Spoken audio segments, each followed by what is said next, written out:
Idaho has been able to come up with a comeback every time they've looked dead in the water. They need one last run to try to come out with another huge road win to open the year. But the Aggies are smelling blood, and Ryan Bennett has been the shark today. Bennett with the cross. Bennett with the sauce! And now the Bears on the counter. 4 players attacking to our right with a 5th arriving on the near side in Hills. This is shot from a long way out. Oh my goodness! Are you kidding me? That is the shot of Soleil Dimery's life, and the Bears have equalized against the #1 team in the nation. Getting down court, trying to get a paint touch, make something happen. They get it down in a hurry. Cooper. Soljanovic! Oh, that was nasty. That's tomahawk deep down the left field line. Goodbye. And with one swing, the Huskies take the lead. It's a 3-run homer for Alicia Flores. Popped up. Left side. Remember, the shift was on, so this is going to be a long, long run. It's going to be caught. Bauer with an incredible catch right in front of the Terrapins dugout. For inside. There's the finish. Stanford smelling blood, and CJ Injart might have delivered the knockout blow here at the Big Splash. And UC Davis trying to send their seniors out with a win in their final home game of the season and spoil a possible NCAA tournament bid for UC Irvine. It's UC Davis and UC Irvine coming up here on ESPN Plus, the final game of this 3-game series. And welcome inside the Dobbins Stadium press box, everyone, alongside the Cal Aggie Hall of Famer Bob Dunning. I'm Greg Wong. Well, Bob, we'll get to UC Irvine in a second. They've taken the first 2 games of the set, but first, UC Davis, plenty to play for today. It's senior day and a chance to send 3 seniors that have been so important to this program out with a win. James Williams III, Nate Freeman, Nathan Pang have really led this team through a transition into the next chapter of UC Davis history. Yeah. Well, Connor Sevilla has put the work in. As Darius said, he started as a walk-on, and now he's become the Aggie just absolute sniper from downtown. We're seeing the full array today. No, definitely, man. I mean, to be able to see him, progress throughout these years. I remember the first time I saw him at a practice. I told him as he was just trying to find his way here that he's really good to stay confident and to find a way to just continue to get better, man. And it's just very good to be able to see him really start thriving, I should say, and show a little swagger out there. He knows who he is now. He's confident in himself, and he understands that he impacts winning so much on his basketball team. Connor last year, and you'll see teammates do this, coaches do this for players that are from out of the country. They'll invite them over for the Thanksgiving holiday. Last year, Pablo Tamba, who is now an LSU Tiger, he went to the Sevilla's household in San Ramon. Cherry does get the look off, can't hit. And he had Thanksgiving with the Sevillas. And we asked Connor on the radio side after the Aggies' last win, what was the highlight for you? It was the mac and cheese. Gotta love the mac and cheese. Now I'm looking forward to that for my sister this year. Backdoor, Soljanovic. He is met by Brandon Gardner, his first playing time of the night, but they do whistle him for the foul. Gardner with some sauce on that block. However, they did call a foul. Darius, what'd you think? Hey, man, no easy buckets, right? You got to be able to protect the paint. And, like I said, just because even though it's a foul, you take that, you make him earn it at the line. You agree with the call? You think he had some of that hand? I think he had his hand on him and stuff like that, so that got him a little off balance. Wasn't too much. Most of that was clean, but enough for the foul. And Omer Soljanovic has had a good game. It is going to be fun to watch this guy develop. 13 points.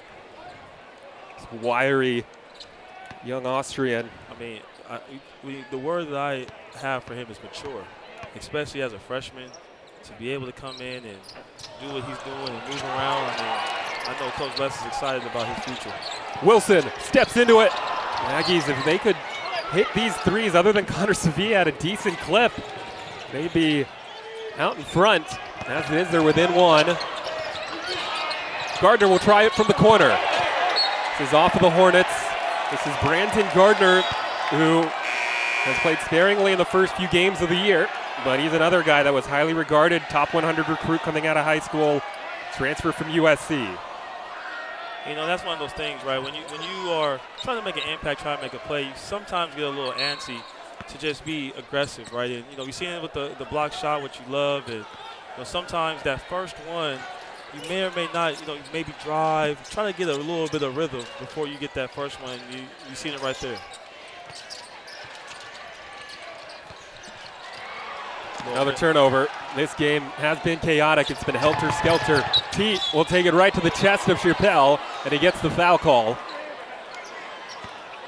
A little miscommunication there on the other end by the Aggies. Yeah, take us through this turnover. Yeah, just a little miscommunication. You know, my dad used to always say one person zig when he thought he was going to zag. And, you know, just an unfortunate turnover which led to a live ball play where Zach got caught up in the mix. Not Zach, Isaiah. My apologies. No relation, again, between no relation, Zach, who's a former Hornet player, and Isaiah, who's from LA, and he's also looked really improved this year. Number 20 in white. There's Teat. Teat, Sacramento native, man. Capital Christian. Was able to see him work out a little bit this summer, and, you know, can really put the ball in the basket. A really, really good shooter. Missed those free throws right now, but has been able to be very effective for the Sac State Hornets early this season. They're leaving points at the line. The Hornets, they're 9 out of 13. The Aggies, where they are really skilled, is drawing fouls, making free throws. They're doing it again tonight, 14 out of 17. Wilson steps on the gas. Great strong drive by Wilson, man. Really steady Eddie, man. He keeps this team calm. You know, a true point guard, if you will. This roster filled with guards, as it usually is for Jim Les. Another missed shot by the Hornets. The Aggies are up 1 as we continue to seesaw here in the second half of a Causeway Classic right now. That is shaping up to be one of the best in this series. This is the 123rd meeting. Cooper. And both teams now starting to make their way to the line. Cooper hit, and he will limp to the free throw line. This is on Cherry. This will be his third. No, it's against Williams, and here's this finish. Man, to get it over top of everybody. You know, he who hits first wins, and Wilson was able to establish that contact and be able to stay balanced and, you know, really kissed it off the glass, man. Really good drive. You know, Nils has this thing that he does. He has that old school type of game, man. He loves getting into that post and really being able to punish those guys right there. Using his footwork, staying strong, absorbing that contact. And some of it's natural ability. Obviously, he's got it in the genes, but that footwork, that is stuff that you practice a long time. No, definitely, man. I was going to ask, take me through this.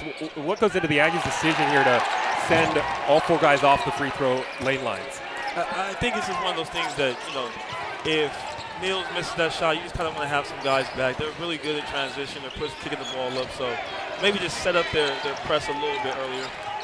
Aggies last year, I have to imagine they were one of the top teams in the nation in 10-second violations forced because of that pressure. Here's Gardner, who's getting a little extended run. Now Cherry. There's the late double by Cooper, and the Aggies stop the big man. He's got 20 points, 7 rebounds. Aggies trying to build on this lead. Their largest lead has been 5. They go high screen and roll. Wilson to Chappelle, blocked by Cherry. They're going to run it right back. Here come the Hornets. Prophet Johnson makes a beeline to the rim. Good drive by Prophet. There's that home run ball that we've seen Wilson throw. Cooper with a nice catch. Finds the open man. It's Marcus Wilson. That's good basketball, right? When you're able to get the ball up the court, what you do is what they call flattening out the defense. You live with that 3 right there. Aggies just 5 for 24 on threes. That ball halfway down. He will get 2 shots. Close to an and 1. And Prophet Johnson out of Dayton, Ohio, after He scored 18 and 11 his last time out. He'll go to the free throw line with the 10 points and 4 rebounds that he's had tonight. Back and forth we go. It has been a fight in this year's Causeway Classic.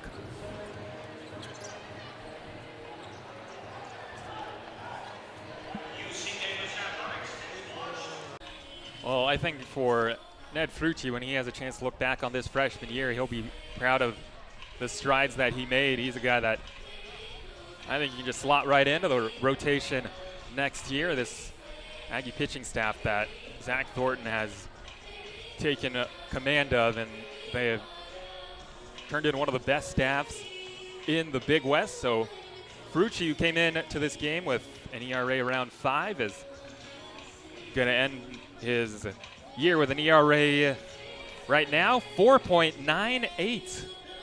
So he's still responsible for Becker, who's at third after he tripled in the go-ahead run. And here's Rowan Barnes, who you said it the other day, JD, this guy has been who Zach Thornton, Tommy Nicholson have gone to when they need to get out of jams. The fireman role that Caden Riccomini was so good at.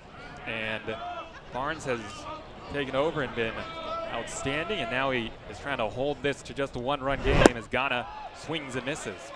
Aggie infield in. Yeah, and to your point, Greg, I think Barnes has kind of just been that guy where they can trust him to throw any pitch in any count right there. He opens with the breaking ball. Kind of just gets Ghana guessing on the first pitch. But as you mentioned, infield in here, just hoping for weak contact. And gets ahead 0-2. Left that ball a little elevated, that breaking ball, but Ghana not able to put it in play.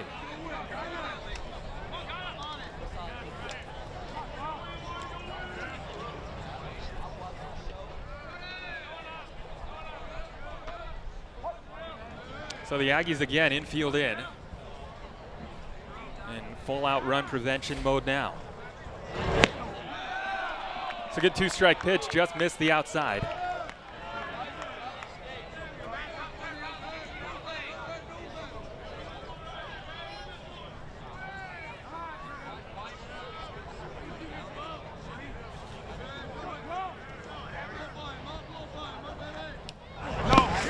Another good stop by Riley Acosta.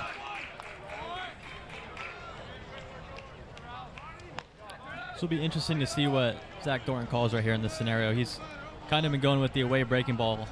Ghana's eyes are kind of out there right now, looking the outer half. Let's see if he tries to get him off the plate here with the inside fastball. And Zach Thornton, for those who don't know, he calls all the pitches from the dugout. That's usually the case across college baseball. Pitching coaches call the pitches. And that slash foul and out of play. He enters the pitch into the pitch comm, and that's relayed into the pitcher and the catcher and everybody else that has the pitch comm devices, which for UC Davis, it's middle infielders. So 2-2 the count with Will Lindbergh on deck, who has also had a big series. Stabbed at short. Gavea's coming home, and he is out by a mile on a ball that was just hammered by Ghana, but it was right at Alex Gavea, and he said, I'll take that. Really surprised they sent the runner. This left his bat at 104 miles per hour, but it was right at the drawn-in infield. And what's that read by Becker at third, JD? Yeah, just based on his secondary right off the pitch, he's getting a huge lead. So he must be telling him on contact right there to go. That's a call from the dugout, right? But or the third he's base probably coach. hearing it from the third base coach right there. It looked to me like he did hesitate, though. Like he had a chance to go back. At that point, maybe he could have gone back, maybe get in a pickle to try and get the runner into second right there, get into scoring position long enough. But because that ball took no time getting to Gavea. Well, Ghana runs well, too, so he probably believes in his speed. Here is Lindbergh, who rolls it left side. Gavea again, and way too late. And now taking off for third is Ghana. And nice base running by him. What do you call that, Bob? That's a freebie, right? That's a freebie. That's the 90-footer. Yeah, that's unfortunate right there. Maybe you want to see Alex hold this ball right here in this scenario just because with it being so weakly hit and you're not having your pitcher kind of covering for you at third, that's just tough overall. Then, as you can see, the CSUN making advantage of their Aggie miscues. And obviously Alex Gavea, he really believes in his arm. But not much of a chance to get Lindbergh there. Just no play there. So here is Cameron Calvillo. And he takes low for ball one.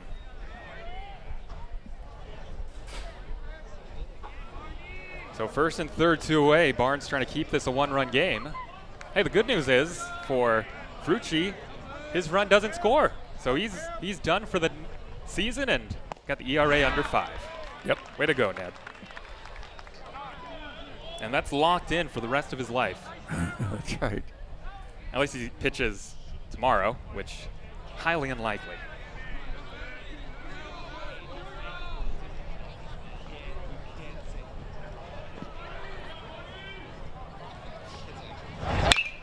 Popped up. Shallow right. It's Lee and it's Howard. Who's going to take charge? It's going to be Ryan Lee. And that will retire the side. Another inning with a lot of ups and downs, but the big up for CSUN, the triple, and Drew Becker, a double and a triple, and it's 3-2. Matadors back ahead. 12th all-time meeting between these two. SMU has not won here at Stanford since 2000, and this is cleared away off of the corner and played back to Schnebley.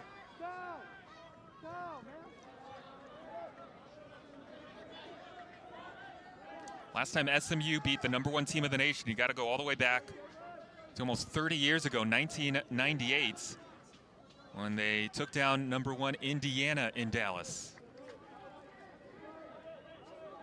And the last time they did it on the road, also against Indiana, but it was back in 1979 in Bloomington.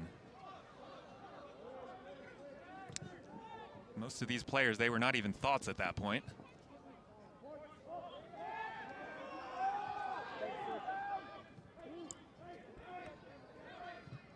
'98, tough for me to say, but I don't think hardly any of these players were even alive, if any. There's a tumble there on the far side. And it's Alex Chow who got tangled up with Luis Flores. Yeah, Chow just goes over the back of Flores there. Nothing else really to it, but good chance for SMU to take a beat, calm down, and get possession.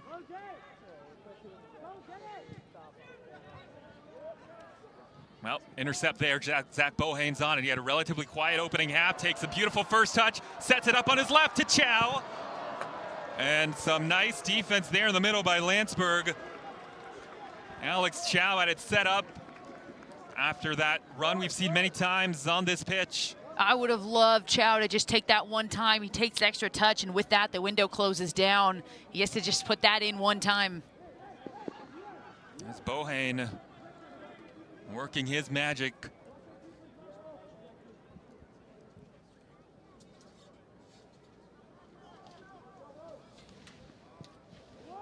Long throw, and this gets down towards the 6. And a shot is away. It takes a deflection. Now Chow battling for it again. And again, SMU able to clear.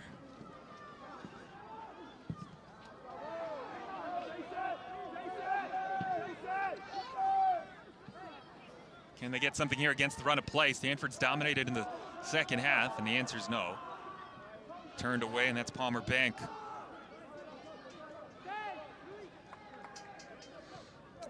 I'm going to amend what I said earlier. I don't think anybody, guarantee nobody on the pitch was born in 1998. It's hard for me to say that.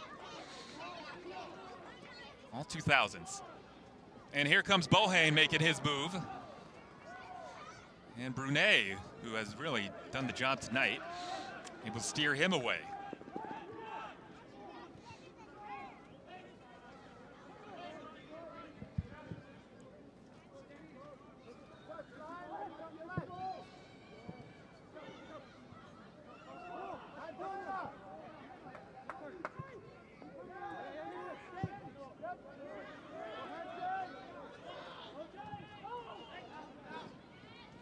Cleary, Bohane, back to Cleary. That's one of many, many, many times those two have been linked up. You can see how low SMU are sitting right now. That 3-back becomes a 5-back in that defensive shape, and it becomes a low block, which is exceptionally difficult to break down. Problem with that is Stanford are fine to shoot from outside the 18, which is what they're going to have to do, because it's just that much more difficult to get inside the box when you get a low block. So Zach Bohane and Alex Chow on those outside mids are going to have to resort to maybe taking a touch inside and getting a shot off from outside the 18. You think that's a response because they know how good Stanford's been in the second half, that more defensive shape? I think it's an unintentional response to how Stanford have started this half. SMU have been pushed back right from the jump here in this second half, and they're just trying to absorb the attack of the Stanford Cardinal right now and bend and not break before they can go back the other way. It's just that how that defensive shape shapes up when you play in a 3-back and those outside mids come all the way back in that defensive shape. But when you get stuck in that, there's really no outlet to get the ball forward and get your players forward. Now they're going to be under the attack of the very long throw of Will Cleary. Wanted to throw it into the box. Wasn't there, though. Cleary, though, will get another chance with the ball at his feet. And Bohane with the left foot to the back post and off the line. Dominguez, he didn't get all of it, but it was cleared in the end. He got some help on the far side. That was Pimentel clearing that out. Who has been getting his steps in as usual, running up and down the pitch, and he made the important clearance after Dominguez was not able to punch it all the way free. Back heel, Cleary and Bohane have been trying to get together here in the second half. And get a high press here for the Stanford Cardinal as well, just trying to keep SMU in their own defensive half. SMU doing a good job of not forcing it forward. Sometimes when you get this kind of pressure, you can just want to send the ball over the top, and all that does is just give the ball back to the other team. So SMU doing a good job of staying calm in this phase and finding these pockets. Mitchell was making a run, but they didn't see the initial one, so he had to stop and start, and the ball was cut out anyway. Stanford has been one of the top offensive teams in the nation, one of the best offensive teams that the 3-time champion head coach Jeremy Gunn has orchestrated, averaging about 2.3 goals a contest. But tonight it's been SMU that has absorbed their offensive attack. Well, that time it's Jeremy Gunn that we hear on the sideline. I think he wanted a foul called there. SMU coming back the other way. They've been pretty dangerous on the counterattack. We'll see what they can create here.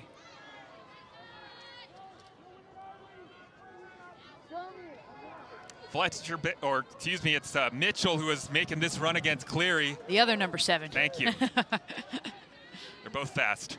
They're both fast. They both play in the left wing. Yeah, Jeremy Gunn, I think he was jealous of Kevin Hudson in the first half. He got all the mic time.